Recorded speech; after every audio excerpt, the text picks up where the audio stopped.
The plasma cannon fire scorched the rocky outcrop, where Dr. Sarah Chun pressed herself against the stone, her medical kit clutched tightly to her chest. The Zephyrian assault had caught the human colony on Kepler 442b completely off guard. What should have been a routine diplomatic mission had turned into a full-scale invasion within hours. Sarah wiped sweat from her brow as she watched the alien forces advance across the valley. The Zephyrians moved with mechanical precision, their tall, insectoid bodies covered in gleaming armor that reflected the orange light of the planet's twin suns. Each soldier stood nearly 8 feet tall, with 4 arms that could operate weapons with deadly efficiency. Their compound eyes tracked movement across the battlefield with unsettling accuracy. "Dr. Chun, we need you at the command bunker," came the crackling voice through her communicator. Captain Rodriguez sounded strained, barely holding back panic. "We have wounded coming in fast." Sarah looked down at the chaos below. The human defensive positions were crumbling. Colonial Marines, armed with standard kinetic weapons, were being overwhelmed by the advanced Zephyrian technology. Energy shields deflected most human ammunition, while return fire from plasma weapons cut through cover like paper. She activated her comm unit. "On my way, Captain." "How many casualties?" "Too many," Rodriguez replied grimly. "The aliens aren't taking prisoners. Anyone who goes down stays down." Sarah began moving carefully along the ridge line, using natural cover to avoid detection. Her medical training had included combat scenarios, but nothing had prepared her for this level of devastation. The Zephyrians had clearly studied human anatomy, as their weapons seemed designed to cause maximum damage to human physiology. As she moved, Sarah's mind raced through what she knew about Zephyrian biology from the diplomatic briefings. They were silicon-based life forms with a rigid caste system. Their military caste was bred specifically for warfare, with enhanced reflexes and redundant organ systems. What struck her as odd was how they seemed to view humans as inferior beings, barely worth the effort of conquest. The command bunker was a reinforced structure built into a hillside, originally designed as a research station. When Sarah arrived, she found it transformed into a makeshift field hospital. Wounded Marines lay on stretchers and blankets, their injuries severe. The metallic smell of blood mixed with the acrid smoke from damaged equipment. Captain Rodriguez met her at the entrance, his uniform torn and blackened. "Doctor, thank God you're here. Our medics are overwhelmed, and we're losing people fast." Sarah quickly assessed the situation. The bunker's medical bay was crude compared to a proper hospital, but it would have to suffice. She began triaging patients, moving from one wounded soldier to another. Burns from plasma weapons, kinetic trauma from explosive rounds, and severe blood loss from penetrating injuries dominated the casualty list. "Captain, I need you to establish a proper evacuation protocol," Sarah said as she worked on stabilizing a Marine with severe chest trauma. "We can't save everyone here. The critical cases need to be moved to better facilities." Rodriguez shook his head. "There are no better facilities, document. The aliens hit our main settlement first. The hospital is gone, along with most of the medical infrastructure." Sarah paused in her work, the weight of the situation settling on her shoulders. She was likely the most qualified medical professional left on the planet, and the nearest help was weeks away by faster-than-light travel. "Then, we make do with what we have," she said firmly, returning to her patient. "I'll need every piece of medical equipment you can find. Surgical instruments, diagnostic scanners, anything that can help." As the hours passed, Sarah worked tirelessly. Her hands moved with practiced precision, performing surgeries under battlefield conditions that would challenge even the most experienced trauma surgeons. The Marines who could still fight watched in amazement as she saved lives that seemed beyond saving. Private Martinez, a young woman barely out of basic training, had taken shrapnel to the abdomen from a Zephyrian fragmentation grenade. The alien weapon had been designed to create maximum internal damage, with fragments that expanded once inside the target. "Hold still," Sarah instructed as she prepared for emergency surgery. "This is going to hurt, but I need you conscious to tell me if you feel anything unusual." Using a handheld scanner, Sarah mapped the shrapnel distribution in Martinez's body. What she saw made her pause. The fragments had a unique crystalline structure, unlike anything in human weaponry. More concerning was how they seemed to be releasing some kind of toxin into the surrounding tissue. Interesting, Sarah murmured as she began the extraction procedure. These fragments are designed to poison as well as wound. The Zephyrians really don't want their enemies to survive.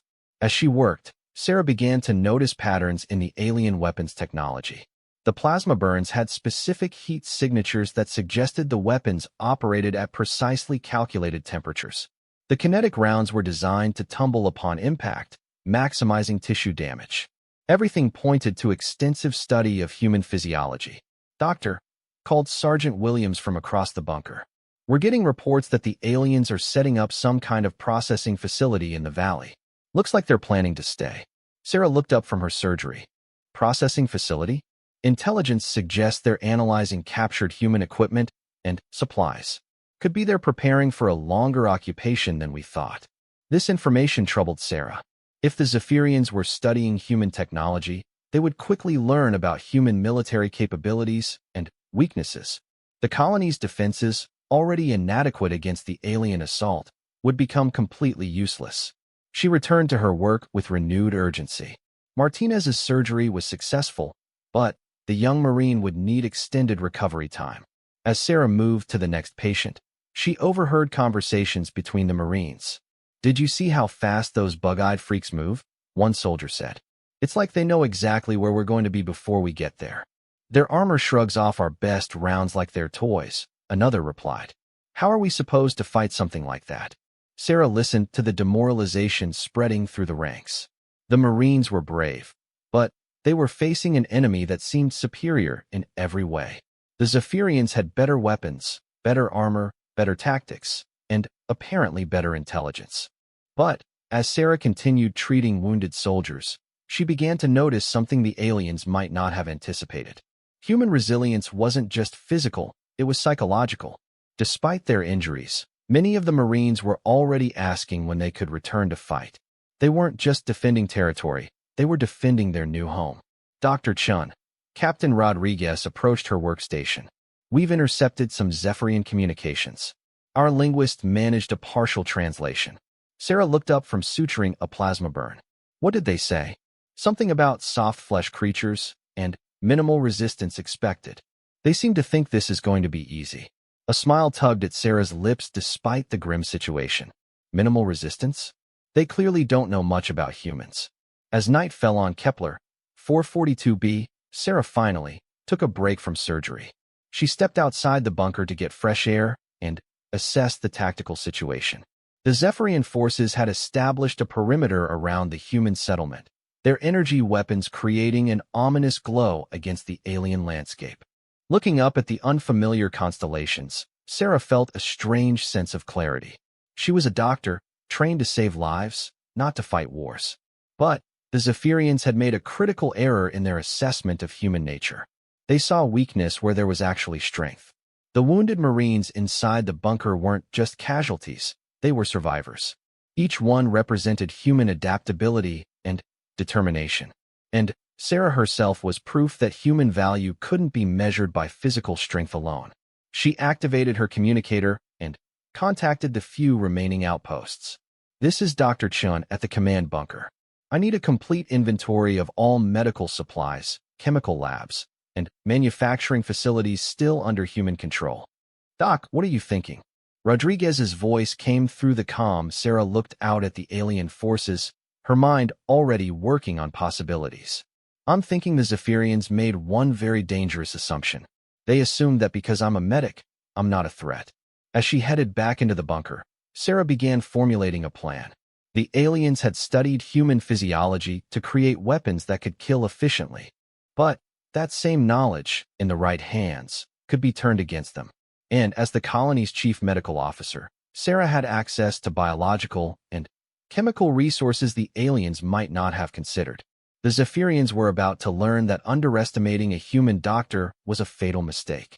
Sarah Chun was about to show them exactly what human ingenuity could accomplish when backed into a corner. Dr. Sarah Chun spent the early morning hours in the bunker's makeshift laboratory, surrounded by medical equipment and chemical supplies salvaged from the destroyed settlement.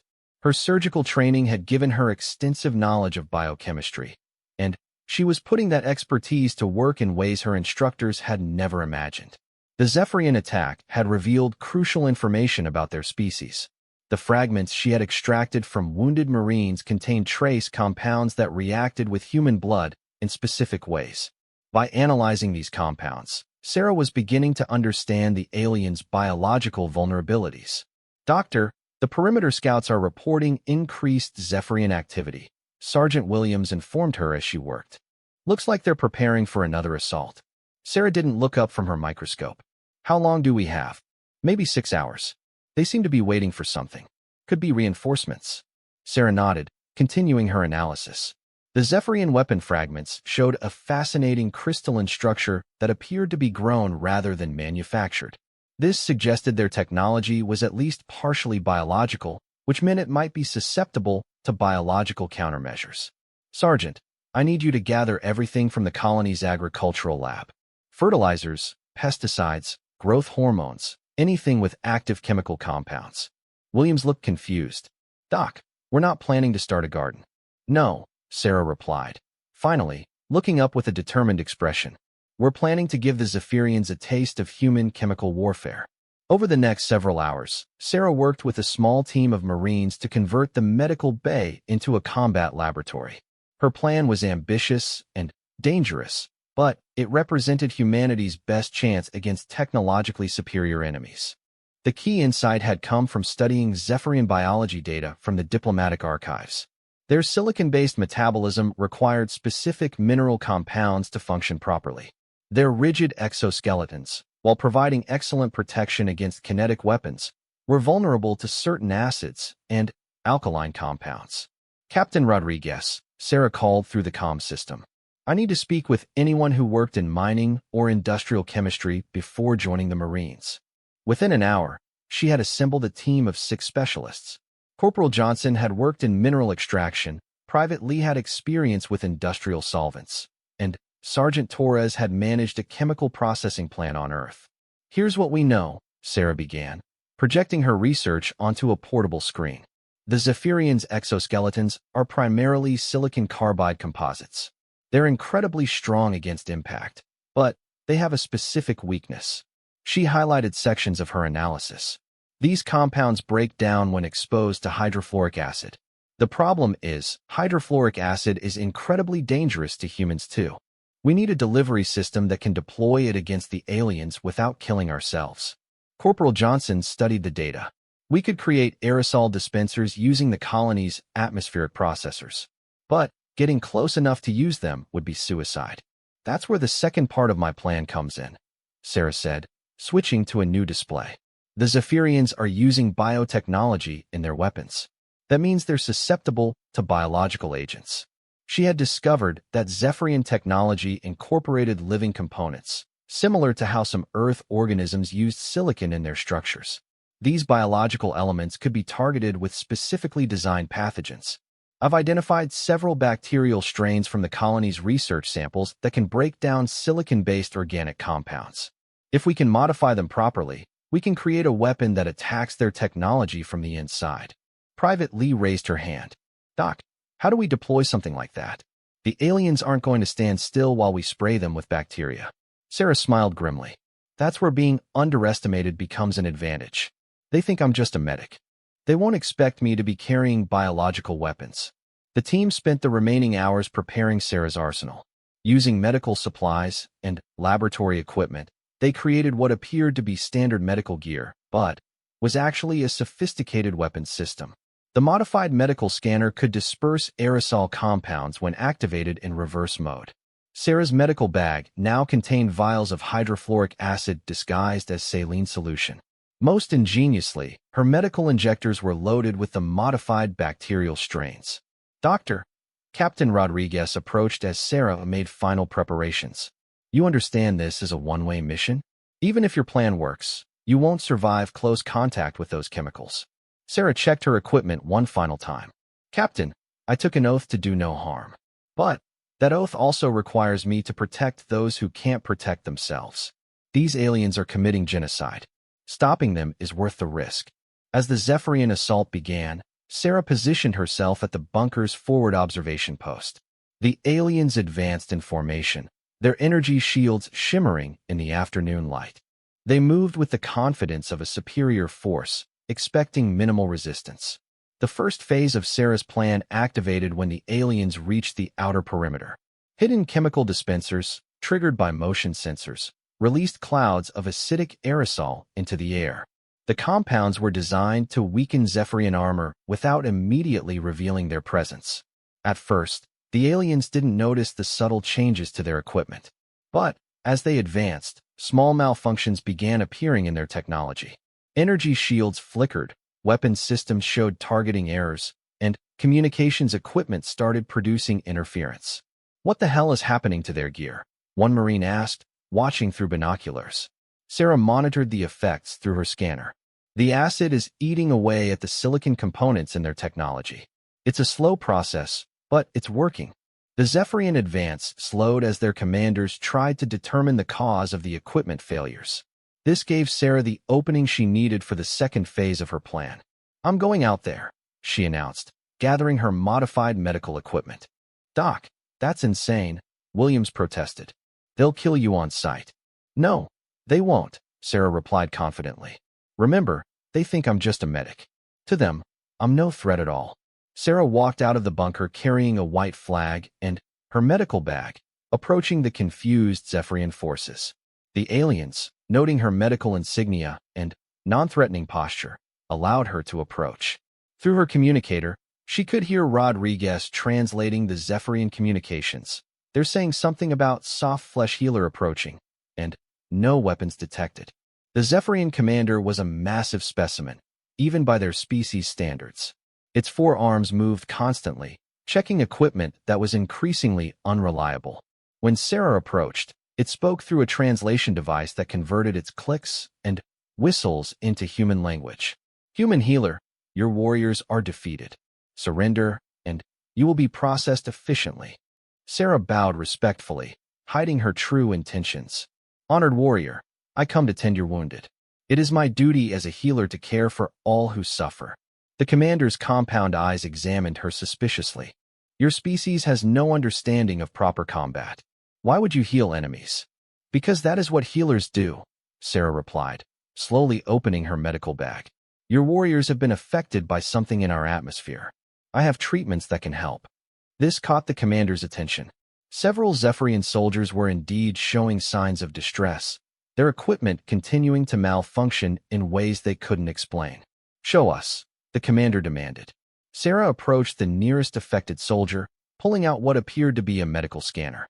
The alien remained still, confident that a human medic posed no threat to a superior warrior. "This device will analyze the contamination," Sarah explained, activating the scanner near the soldier's head. The device hummed and dispensed a fine mist that the alien breathed in without concern. Sarah moved to several other soldiers, repeating the process. To the Zephyrians, she was simply performing medical scans. In reality, she was delivering concentrated bacterial agents directly into their respiratory systems. The modified strains were designed to attack the silicon-based components in their biology, causing system-wide failures. "The contamination is spreading," Sarah reported to the commander. "I need to administer treatment to prevent further degradation." The commander nodded, allowing Sarah to approach more soldiers. Each injection she administered appeared to be medical treatment, but actually delivered more biological agents.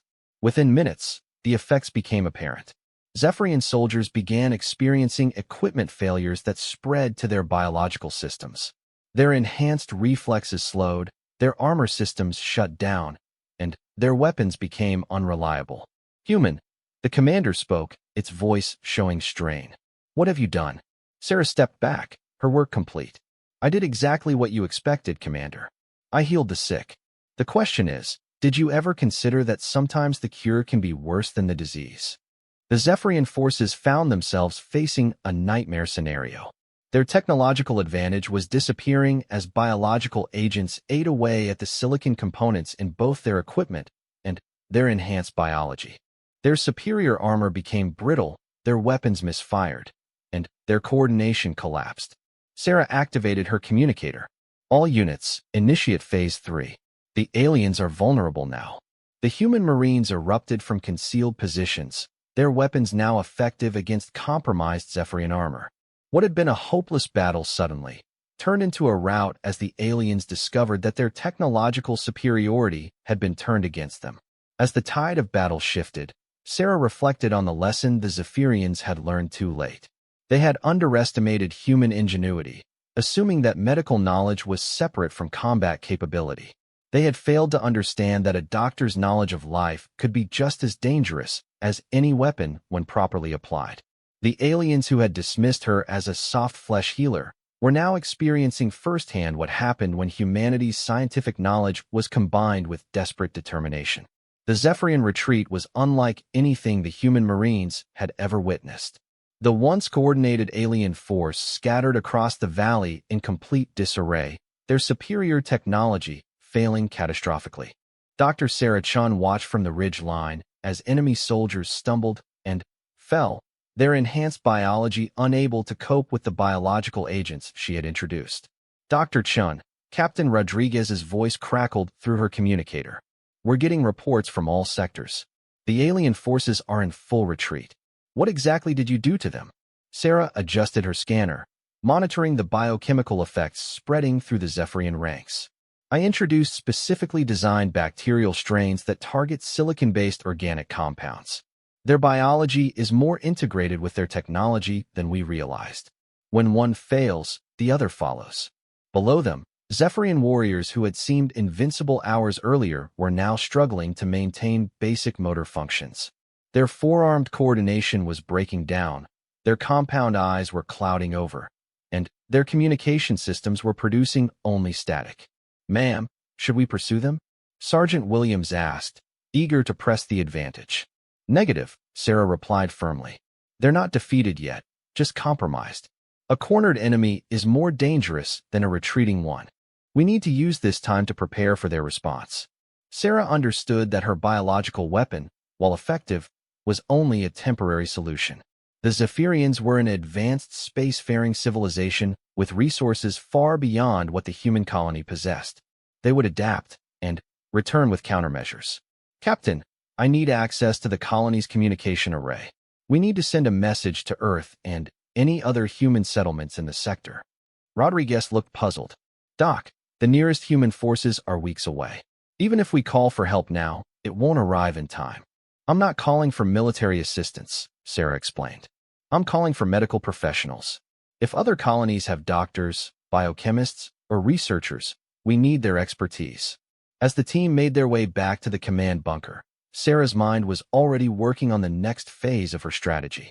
The biological weapon had bought them time, but the Zephyrians would eventually develop immunity or protective measures against her bacterial agents. The communication array was partially damaged from the initial assault, but Private Lee, who had electronic warfare training, managed to establish contact with several human settlements within the sector. This is Dr. Sarah Chun, Chief Medical Officer of Kepler, 442b Colony. She broadcast on all emergency frequencies. We are under attack by hostile alien forces and have successfully deployed biological countermeasures. Any medical professionals receiving this transmission, we require your expertise to develop improved defensive measures. Responses came in over the next several hours from various human outposts. Dr. Marcus Webb from the research station on Proxima Centauri B had been monitoring Zephyrian biology for diplomatic purposes. Dr. Yuki Tanaka from the mining colony on Wolf 359 had extensive experience with silicon-based chemistry. Sarah, Dr. Webb's voice came through clearly despite the distance. We received your biological analysis data. What you've accomplished is remarkable, but you need to understand the implications. The Zephyrians won't just adapt, they'll escalate. Dr. Tanaka's transmission arrived with critical intelligence. The mining operations here have detected Zephyrian scout ships conducting deep scans of silicon-rich asteroids. They're looking for something specific, possibly materials to enhance their biological resistance. Sarah absorbed this information while continuing to monitor the retreating alien forces through long-range scanners. The Zephyrians had established a temporary camp beyond the ridge line, while outside the range of human weapons, but close enough to maintain surveillance. Doctors, I need you to understand something. Sarah transmitted to her colleagues. This isn't just about our colony anymore. The Zephyrians chose us as a test case. They're evaluating human defensive capabilities before launching larger-scale invasions. Dr. Webb's response was immediate. What do you need from us? I need every piece of research data you have on Zephyrian biology, their technology, and their social structure. If we're going to stop them permanently, we need to understand their weaknesses at a fundamental level. Over the following days, Sarah coordinated with medical professionals across human space to develop what she called the Biological Defense Network. Each doctor contributed their expertise, sharing research, and developing new countermeasures against alien threats. Dr. Tanaka provided crucial data on Zephyrian technology. Their equipment isn't just using silicon components. It's actually grown using modified versions of their own biological processes. The technology and the operator are symbiotically linked. This revelation changed Sarah's understanding of what they were fighting. The Zephyrians weren't just using advanced tools. They were essentially cyborg organisms whose biology and technology were inseparably integrated. That explains why my bacterial agents were so effective, Sarah realized. I wasn't just attacking their equipment. I was attacking their bodies directly. Dr. Webb transmitted detailed behavioral analyses. Zephyrian society is rigidly hierarchical, with each caste genetically engineered for specific functions. The warriors you faced represent the absolute pinnacle of their military evolution. If you defeated them using biological warfare, it suggests their entire species might be vulnerable to the same approach. Sarah shared this intelligence with Captain Rodriguez and the surviving Marine commanders. The implications were staggering. Humanity might possess a strategic weapon that could neutralize the Zephyrian threat permanently. But we need to be careful, Sarah warned. Using biological weapons on this scale would essentially be committing genocide. We need to consider the ethical implications. The moral weight of her discovery troubled Sarah deeply. As a doctor, she had sworn to preserve life, not destroy it. But the Zephyrians had shown no mercy to human colonists, treating them as inferior beings worthy only of exploitation or elimination. Captain Rodriguez brought additional intelligence from intercepted alien communications. They're calling what happened here the soft flesh plague. Our linguists think they're requesting permission from their homeworld to use more extreme measures. More extreme than plasma weapons and orbital bombardment. Williams asked. Biological warfare of their own, Rodriguez replied grimly. They're talking about deploying something called flesh-dissolving spores designed specifically to kill humans. This intelligence crystallized Sarah's resolve. The Zephyrians had initiated biological warfare by designing weapons specifically to maximize human casualties. Her response was simply turning their own strategy against them. Doctors, she transmitted to her network colleagues, we're moving to Phase 4. I need you to begin producing the biological agents using the specifications I'm about to transmit. We're going to give every human colony the ability to defend itself against Zephyrian assault. Dr. Webb's response carried concerns. Sarah, are you sure about this? Once we weaponize this research, there's no going back. Marcus, they were planning to exterminate us anyway. At least now we have a chance to fight back on equal terms. The next phase of Sarah's plan required careful coordination across multiple star systems.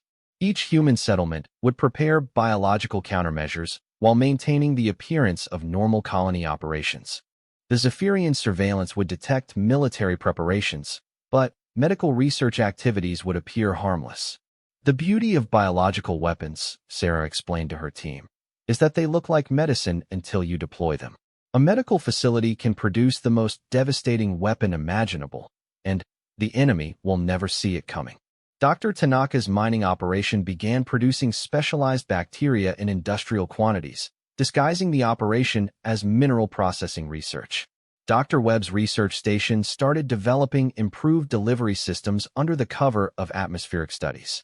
Meanwhile, Sarah continued monitoring the Zephyrian camp through long-range sensors. The aliens were clearly preparing for another assault, but their movements showed signs of caution that hadn't been present before. They're scared, she realized. These beings who see themselves as the ultimate warriors are actually afraid of human medical technology. The psychological impact of her biological attack was proving as valuable as the physical effects. The Zephyrians had built their entire military doctrine around technological superiority and physical dominance. Facing an enemy that could turn their own biology against them challenged their fundamental assumptions about warfare. Dr. Chun. Came a transmission from an unexpected source. The signal was encrypted with Zephyrian protocols, but the message was in heavily accented human English. This is Commander ZYTHK of the Zephyrian Expeditionary Force. I wish to speak with the human who created the plague weapon. Sarah exchanged glances with Rodriguez before responding. This is Dr. Sarah Chun. I'm listening, Commander. Your biological attack violated the accepted laws of warfare as understood by civilized species. Such weapons are considered abhorrent by the Galactic Council. Sarah's response was ice-cold. Commander, your forces began this engagement by targeting civilian settlements with weapons specifically designed to maximize human casualties. You forfeited any claim to civilized warfare the moment you opened fire. There was a long pause before the alien commander responded. You are correct, Dr. Chun. My forces acted without proper authorization. I am prepared to offer terms for withdrawal. This unexpected development caught everyone off guard. Captain Rodriguez muted the communication channel. Doc, this could be a trap. Possibly, Sarah agreed. But it might also be an opportunity. Commander, what terms are you offering? Complete Zephyrian withdrawal from this system in exchange for your guarantee that the biological weapons will not be deployed against other Zephyrian forces. Sarah considered the offer carefully. It would save the colony and potentially prevent further bloodshed. But it would also allow the aliens to return with better preparations and countermeasures. I'm afraid I can't accept those terms, Commander. Your species has demonstrated that it views humanity as inferior beings suitable only for conquest. As long as that attitude persists, humans will continue to develop and deploy whatever weapons are necessary for our survival. The aliens' response carried what seemed like resignation. Then, you have doomed both our species to a war that will consume entire star systems. No, Commander, Sarah replied firmly. Your species made that choice when you decided humans weren't worth treating as equals. I've simply given my people the tools to ensure our survival. As the communication ended, Sarah realized that her actions had implications far beyond the immediate battle. The biological weapons she had developed would fundamentally change the balance of power in the galaxy, giving humanity a weapon that could neutralize technologically superior enemies. The Zephyrians had underestimated a human medic, and that mistake would echo across the stars for generations to come. 3 days after her conversation with Commander ZYTHK, Dr. Sarah Chun stood in the command bunker analyzing intercepted Zephyrian communications. The alien forces hadn't withdrawn as threatened, but they hadn't attacked either. Instead, they seemed to be waiting for something, and Sarah's growing network of medical professionals across human space was helping her understand what. Dr. Chun, Dr. Webb's voice came through the quantum communication array. We've decoded additional Zephyrian transmissions from multiple sectors. They're not just dealing with your biological weapons here. Similar effects are being reported from Zephyrian forces across the galaxy. Sarah paused her analysis of bacterial samples. What do you mean, similar effects? The bacteria you designed has apparently mutated and spread beyond your initial deployment zone. Zephyrian forces conducting operations in other systems are reporting equipment failures and biological degradation consistent with your weapon. This revelation sent chills down Sarah's spine. She had designed the bacterial strains to be specifically targeted and contained, but biological agents had a tendency to evolve and adapt in unexpected ways. Dr. Tanaka's voice joined the conversation from the Wolf 359 mining station. Sarah, we're detecting Zephyrian ships conducting emergency evacuations from several forward bases. The galactic communication networks are buzzing with reports of what they're calling the human plague. Captain Rodriguez looked up from his tactical displays. Doc, are you saying your bacteria is spreading to other star systems? It's possible, Sarah admitted reluctantly. Biological agents can mutate rapidly, especially when they encounter new environments. If Zephyrian ships carried contaminated personnel to other locations, the bacteria could have spread throughout their fleet. The implications were staggering. What had begun as a desperate defensive measure to save one human colony was apparently becoming a galaxy-wide biological catastrophe for the Zephyrian Empire. Dr. Chun, came a new transmission from Dr. Elena Vasquez at the research station orbiting Tau Ceti. I've been analyzing the bacterial samples you shared. The mutation rate is unprecedented. The bacteria isn't just adapting to different Zephyrian subspecies, it's becoming more effective against them. Sarah reviewed the data streaming in from across human space. Each report painted a picture of exponential bacterial evolution, with the organisms becoming increasingly specialized in attacking Zephyrian biology while remaining harmless to humans and other species. It's almost like the bacteria is learning, Sarah murmured, studying the genetic sequences. Each generation is more effective than the last. Dr. Webb's transmission carried excitement and concern in equal measure. Sarah, I think you've accidentally created what could be considered the ultimate anti-Zephyrian weapon. This bacteria specifically targets their unique biological signatures while ignoring everything else. The ethical implications weighed heavily on Sarah's mind. Her intention had been to save human lives and stop an invasion, not to potentially drive an entire species to extinction. But the Zephyrians had initiated the conflict with genocidal intent, showing no regard for human life or dignity. Doctors, she transmitted to her network, we need to understand the full scope of what we're dealing with. I want complete biological analyses from every system reporting Zephyrian contamination. We need to know if this can be controlled or contained. Over the following hours, reports continued streaming in from across the galaxy. Zephyrian military operations were grinding to a halt as entire fleets became infected with the mutating bacteria. What had been the most feared military force in the known galaxy was now fleeing from an enemy they couldn't fight with conventional weapons. Private Lee, monitoring alien communications, brought disturbing news.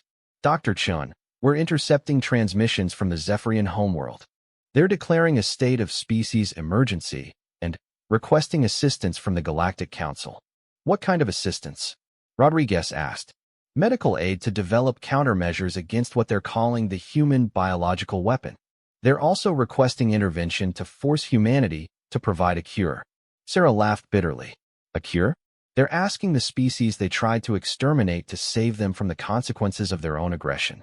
The irony wasn't lost on anyone in the bunker. The Zephyrians, who had viewed humans as inferior beings barely worth conquering, were now dependent on human medical expertise for their survival. Commander Zwitychka's voice came through the communication array again, but this time the alien's tone was markedly different. Dr. Chun, I must speak with you urgently. The situation has escalated beyond military conflict. I'm listening, Commander, Sarah replied, noting the desperate undertone in the alien's translated speech. The bacterial agent you deployed has spread to 17 Zephyrian worlds and 43 military installations. Our entire fleet structure is compromised. I am authorized by the High Command to offer complete surrender and reparations in exchange for medical assistance. Captain Rodriguez looked stunned. They're surrendering? The entire Zephyrian Empire. Sarah considered the offer carefully. Complete surrender would mean safety for humanity and likely reparations that could benefit all human colonies. But accepting would also mean taking responsibility for what was happening to the Zephyrian species. Commander, before I consider any offers, I need to understand something. When your forces attacked our colony, what were your long-term objectives? There was a pause before Zwitychka responded. Initial conquest was to be followed by resource extraction and population management. Your species was to be reduced to manageable numbers and relocated to designated areas. Population management, Sarah repeated coldly. You mean genocide? Your species was deemed inefficient for large-scale operations.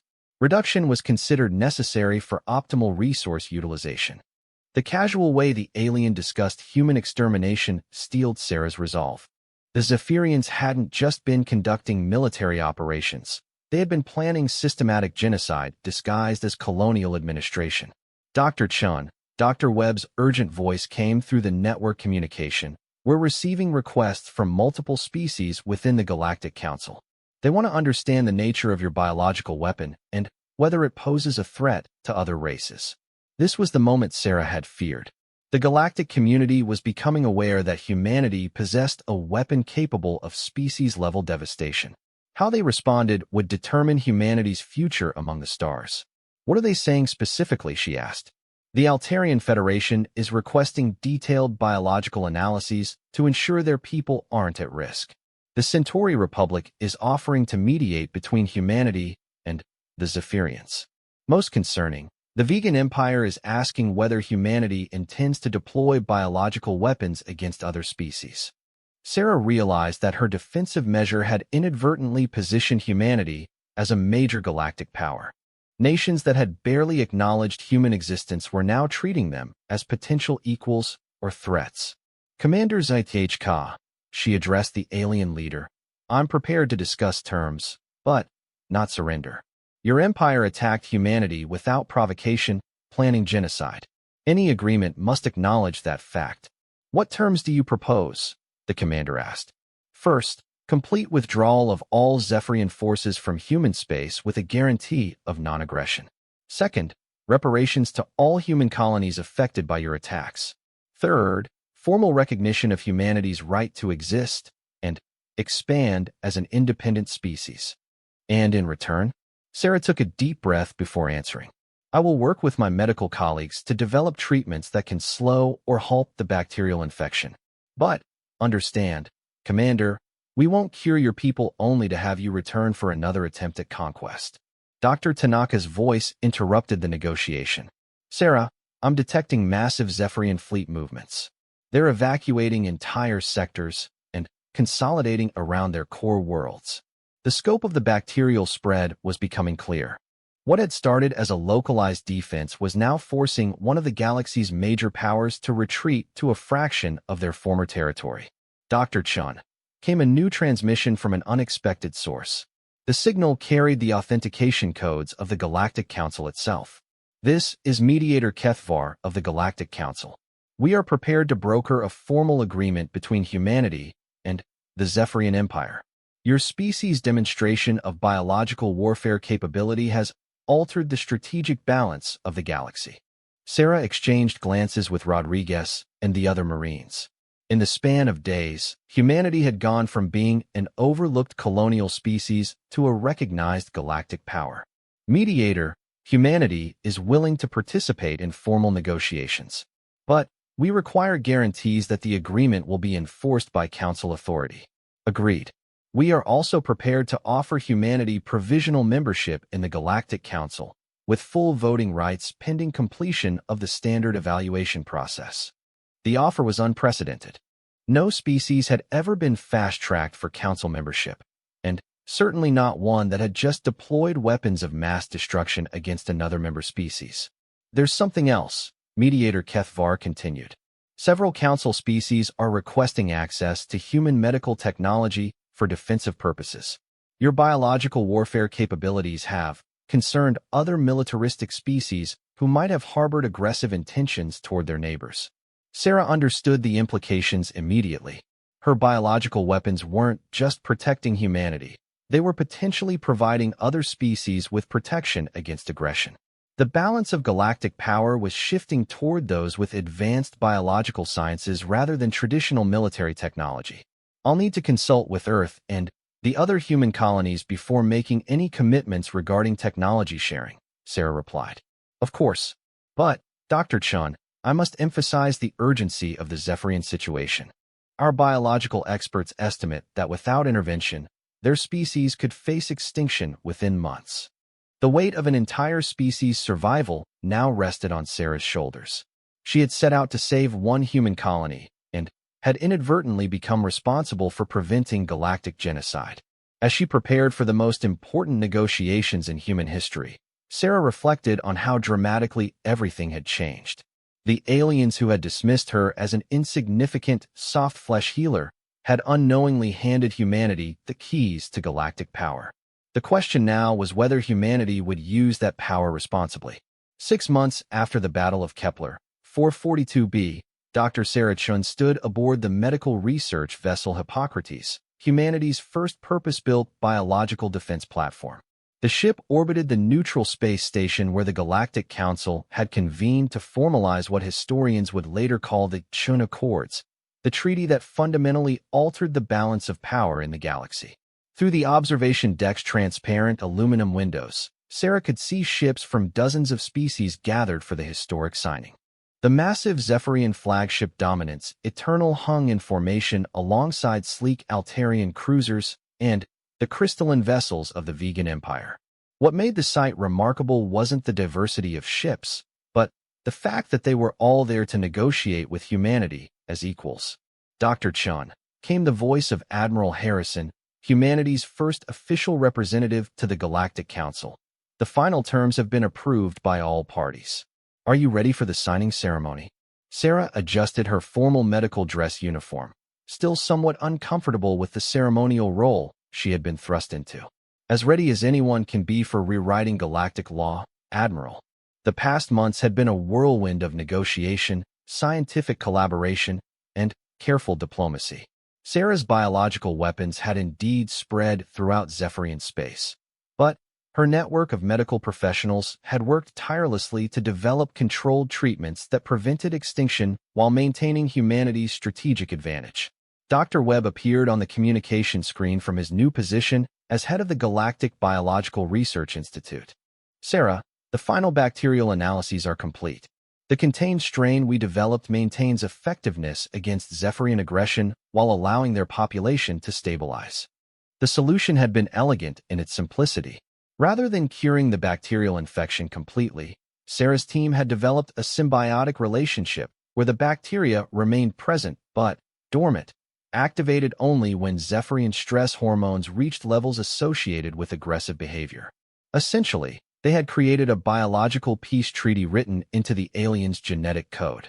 How are the Zephyrian populations adapting to the symbiotic strain? Sarah asked. Dr. Tanaka's voice joined from the Wolf 359 research station. Better than expected.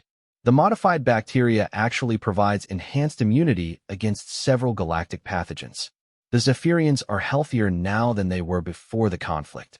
This unexpected benefit had been crucial in gaining Zephyrian acceptance of the biological modification. What had begun as a weapon had evolved into a form of enhancement that benefited both species. Commander Zyth Ka, now serving as the Zephyrian Empire's chief liaison for human relations, materialized as a hologram in the medical bay.